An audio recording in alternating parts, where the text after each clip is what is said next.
I'm Clara, a 40-year-old French teacher. Life was pretty standard, filled with books, classes, and the occasional coffee with friends. I never expected it to take a dramatic turn until Mrs. Lefebvre, an old friend of my mother's, decided to play matchmaker. One afternoon, while I was sipping tea at my mother's house, Mrs. Lefebvre dropped by. She was a lively woman in her 60s, always with a story to tell or a plan up her sleeve. "Clara, dear, I have the perfect man for you," she exclaimed as she settled into the armchair.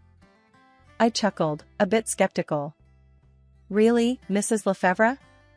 And who might this perfect man be?" She leaned in, her eyes twinkling with excitement. "My son, David.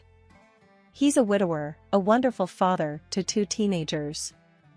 I think you two would hit it off." I hesitated, the idea of stepping into a ready-made family seemed daunting. "I don't know, Mrs. Lefebvre. Stepping into a family, it's a lot." She waved her hand dismissively. "Nonsense. You're a warm, loving person. And David is such a caring man. Plus, the kids are lovely, really." My mother, who had been listening quietly, joined in. "Clara, it wouldn't hurt to meet him. You never know what life has in store for you." Encouraged by their enthusiasm, I agreed. A meeting was set up at a local cafe the following week.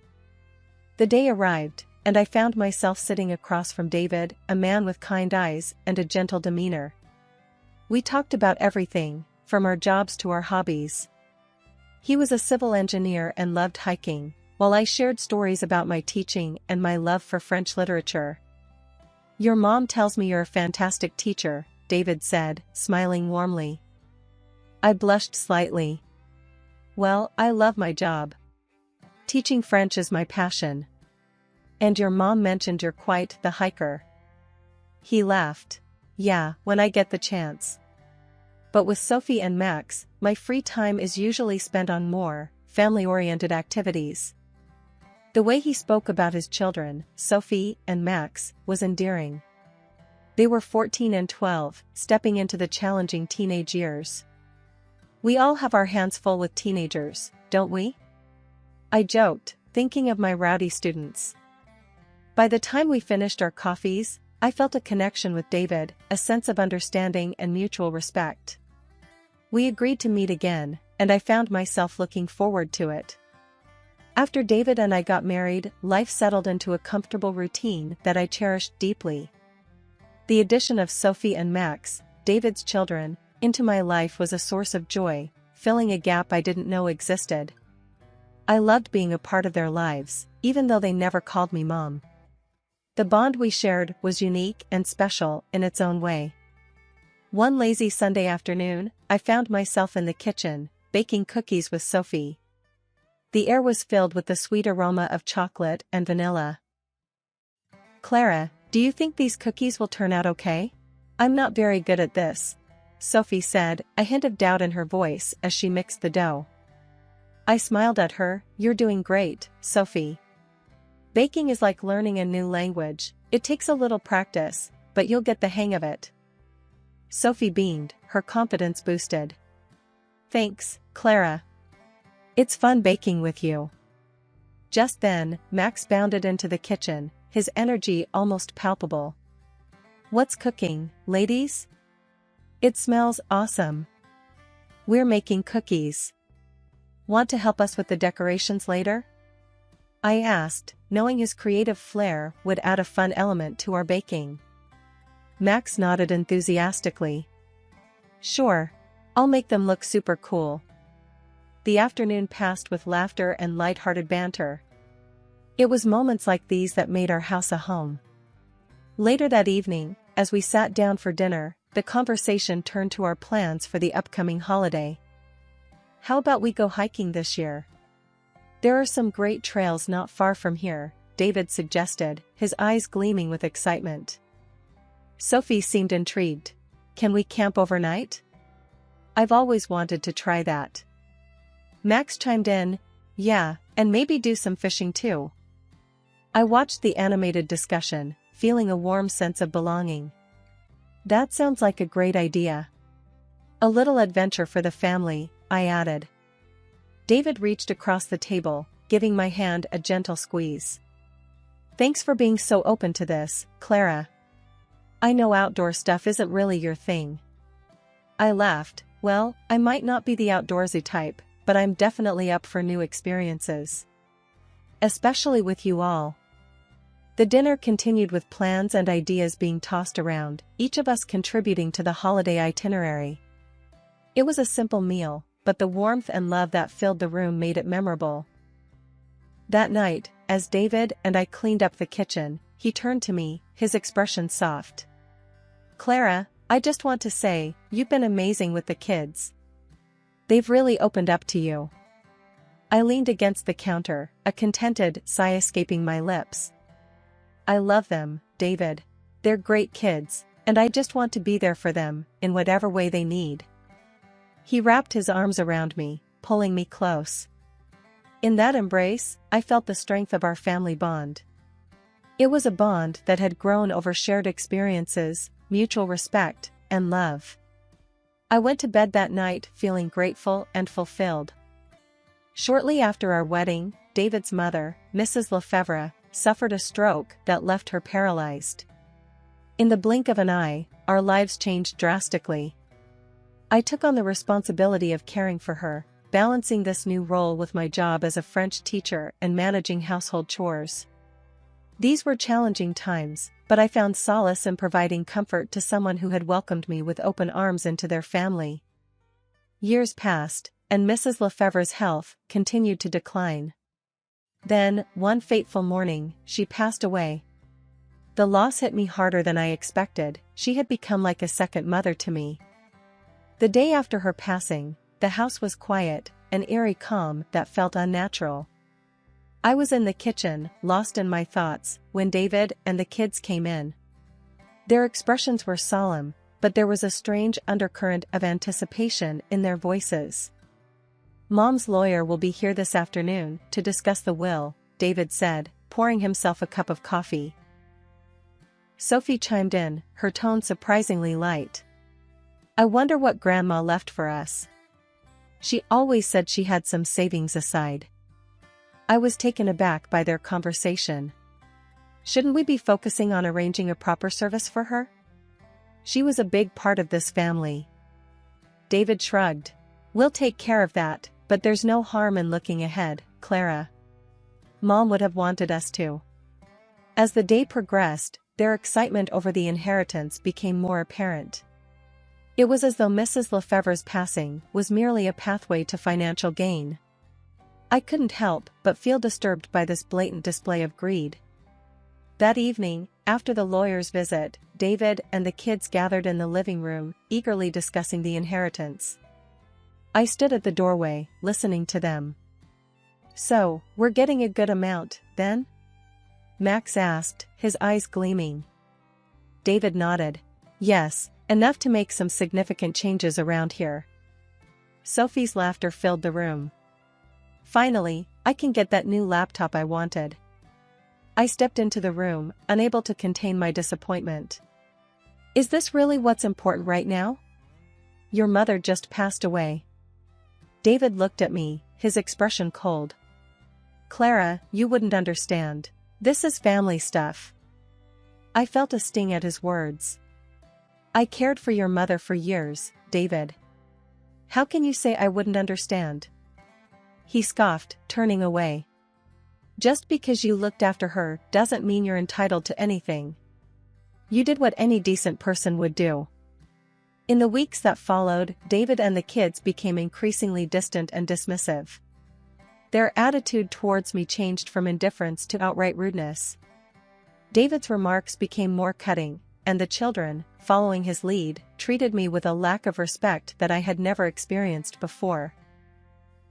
One evening, as I was setting the dinner table, David walked in, his face stern. Clara, you need to step up your game around here. The house has been a mess lately. I looked around, bewildered. The house was as tidy as it always was. I've been doing my best, David. I don't understand what's changed. He shrugged, his voice harsh. Just saying, you could do better. After all, it's not like you're contributing much else around here. I felt a lump form in my throat. The man I had married, the family I had embraced, were now treating me like an outsider, an unwelcome burden. The shift in my family's demeanor after Mrs. Lefebvre's passing wasn't gradual, but a sudden plunge into a cold, unfeeling world. David and the children's behavior towards me transformed overnight from distant to openly hostile. Every day brought a new barrage of insults and nagging, and I was treated less like a family member and more like an unwelcome servant. One particularly harsh evening, as I was setting the table for dinner, David entered the kitchen, his face twisted in a sneer. "Clara, why is dinner not ready yet? You really can't do anything right, can you?" Stunned by his harsh tone, I replied, trying to keep my composure, "I'm doing the best I can, David. Dinner will be ready in a few minutes." He scoffed, looking around with disdain. "You know, I only tolerated you because you were useful, taking care of my mother and the kids. But now? You're just a burden." His words cut through me like a knife. I stood there, the plates in my hand feeling heavier than ever. Sophie walked in, her voice dripping with contempt. "Yeah, Clara, you should be grateful we even let you stay here. You're just a scary, old, and useless woman." Max, not to be outdone by his sister, chimed in mockingly, "Yeah, who would want you around? You're like a ghost haunting this house." Every word was a blow to my spirit. I had dedicated years of my life to this family, caring for them as my own, only to be reduced to this pitiful state. I served dinner in silence, their cruel laughter and jibes echoing around me. That night, as I lay in my bed, the day's events replayed in my mind. David's cruel declaration that I was nothing more than a now useless caretaker, Sophie's and Max's hurtful comments. It all hammered home the painful reality that the family I had loved and cared for saw me as nothing more than an expendable servant. The following days were no better. Every task I did was met with criticism and disdain. I was constantly reminded of my place in the household, a place that seemed to have no respect or kindness. One afternoon, as I was cleaning the living room, David walked in with a look of annoyance. "Clara, have you seen my blue tie? I can't seem to find it anywhere." "I washed and hung it in your closet yesterday, David," I responded, trying to keep my voice steady. "Well, it's not there now. Can't you do anything right? You're just taking up space in this house," he snapped, storming off. I finished my cleaning, each sweep of the broom feeling heavier with the burden of his words. The home I once cherished now felt like a prison, filled with contempt and scorn. Living in a constant state of belittlement and disrespect had taken its toll on me. Each day in David's house was a battle against his and the children's growing cruelty. I began to contemplate the painful decision of leaving, but my worsening leg pain and the lack of financial resources made me feel trapped.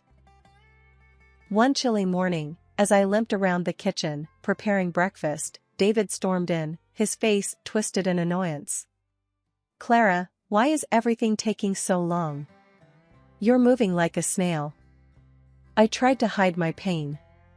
"My legs aren't what they used to be, David. I'm moving as fast as I can." He rolled his eyes. "Excuses, always excuses. You're just a burden, you know that?" The words stung, but I remained silent, focusing on setting the breakfast table. Sophie and Max entered the kitchen, their expressions mirroring their father's impatience.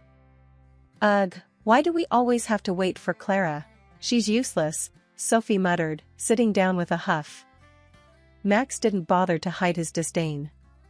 "Yeah, if she can't even make breakfast properly, what good is she?" I served them breakfast, each word from them like a dagger to my heart. As they ate, I sat down at the far end of the table, my appetite gone. After breakfast, I retreated to my room, the pain in my legs growing with each step. The lack of empathy and the constant insults from David and the kids were unbearable. I sat on the edge of my bed, the reality of my situation sinking in. I needed to leave, but I was scared and unsure of how to proceed. Later that day, I mustered the courage to speak to David. I found him in the living room, reading a newspaper. "David, can we talk?" I asked, my voice barely above a whisper. He glanced up, his expression one of irritation. "What is it now, Clara?" "I've been thinking, maybe it's best if I leave. I don't feel welcome here anymore," I said, my voice shaking. David looked at me, a smirk forming on his lips. "Leave? And go where? You have no money, no place to go. Your mother died without leaving you anything to inherit. You're stuck here, Clara, whether you like it or not." His words were a harsh reminder of my dire situation. I felt a sense of despair wash over me. He was right, I had nowhere to go. My job as a teacher had been my only source of income, and with my leg condition, I couldn't even do that anymore. I had to resign from school. It was a bitter, but the only right decision. The following days were a blur of household chores, nagging, and insults. David and the kids treated me with utter disregard, their words and actions reinforcing the painful truth that I was no longer a part of this family, but a mere inconvenience to them. As I struggled with my pain and loneliness, I began to secretly plan my escape. I started saving whatever little money I could, hiding it away for the day I could finally leave. The thought of freedom, of being away from the constant belittling and disrespect, was the only thing that kept me going. One afternoon, while David and the kids were out, I sat at my old laptop, nursing my aching legs. Browsing aimlessly, I discovered a website for online tutoring. A thought struck me: could I leverage my skills as a French teacher in a new, virtual setting? Hesitant, but driven by a newfound purpose, I set up a profile on the site. "Experienced French teacher available for online lessons," I typed, my heart racing with both nervousness and excitement. The next few days were a whirlwind. To my amazement, requests for lessons began to pour in. My afternoons, once filled with loneliness and despair, were now occupied with teaching French to eager students from around the world. One day, as I finished a lesson, Sophie walked in, her eyes narrowing at the sight of the laptop. "What are you doing?" she asked suspiciously. "I'm teaching French online." "It's something I'm good at," I replied, trying to keep the defensiveness out of my voice. She scoffed. "As if anyone would want to learn from you."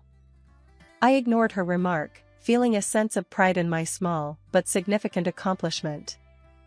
As weeks turned into months, my reputation as an online French tutor grew. I started earning enough to entertain the idea of independence, of a life away from the constant degradation I faced at home. The days that followed saw me juggling my newfound career with the household chores. Despite the physical pain and the emotional drain of living in a hostile environment, I found solace and strength in my teaching. Each lesson I gave was a step closer to freedom, a reminder that I was capable, valuable, and deserving of respect. The tension in the house reached its zenith the evening David announced his promotion at work. That night at dinner, the air was thick with a sense of foreboding. David, Sophie, and Max were unusually chatty, their voices laced with a smug satisfaction that sent a chill down my spine. As I served dinner, trying to ignore the dull ache in my legs, David cleared his throat, ready to make his announcement. "I've got some news. I got a promotion at work. With it, I bought a new house. Bigger, better, and it suits our new status." Sophie clapped her hands in delight. "That's amazing, Dad. When do we move?" David's gaze shifted to me, cold and calculating. "We will be moving soon. But Clara won't be joining us." The room went silent. I looked up, my heart sinking. "What do you mean, David?" He smirked, his words cutting through the air like a knife. "You're not coming, Clara. You don't belong in that part of our lives. You were useful once, but not anymore." Sophie joined in, her voice dripping with disdain. "Yeah, Clara. You're just an old, limping woman. What use would you be in our new house? Max laughed, adding insult to injury. You should be grateful we let you stay here this long. I stood there, the plates in my hands trembling. The pain of their words was sharper than any physical ache I had ever felt. David slid the divorce papers across the table to me. I think it's best we part ways. You can stay here until the house is sold. Numb, I picked up the papers. My hands were shaking as I signed them. There was no point in arguing or pleading. The people I had once called family had shown their true colors, and they were ugly and cruel. The next morning, I began to put my plan into action. While David and the kids were out, I packed my belongings. Each item I placed in the suitcase was a step towards my freedom. When David and the kids returned, they found me at the door, suitcase in hand. David's expression was one of surprise and confusion. "What are you doing, Clara?" he asked, his voice laced with a hint of concern. I straightened my back, facing them with a newfound strength. "I'm leaving, David. I will not stay here and be treated like a worthless burden." David scoffed. "Where will you go? You have nothing." I smiled, the first genuine smile in weeks. "I have more than you think. I have my dignity, my skills, and I have plans. You will not see me begging." In my rented apartment, a modest but serene space, I was rebuilding my life, one online French lesson at a time.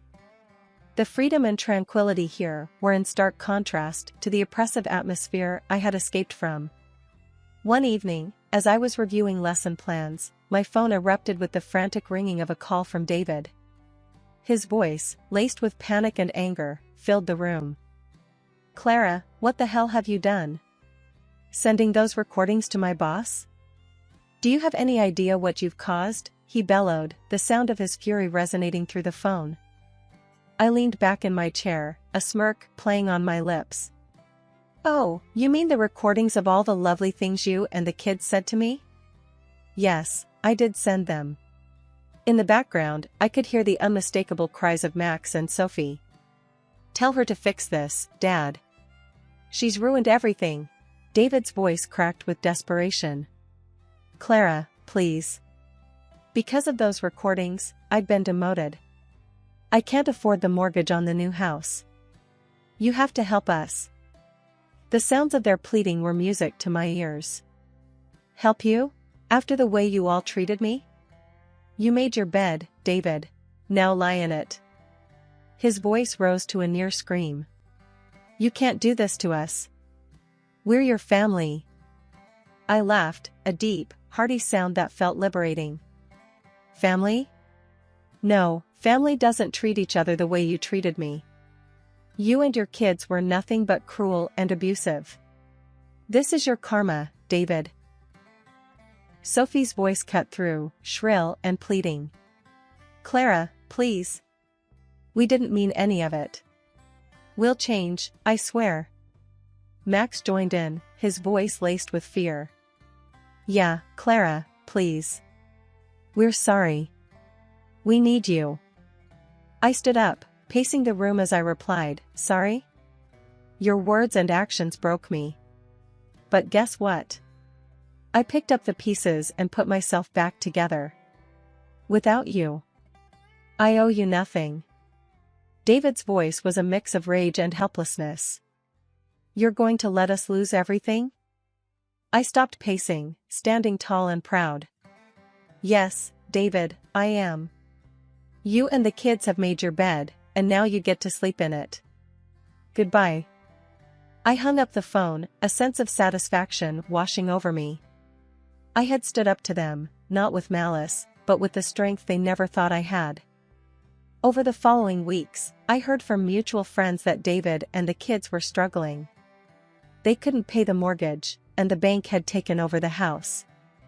They were forced to move into a small rented apartment, and both Sophie and Max had to take up jobs to help make ends meet.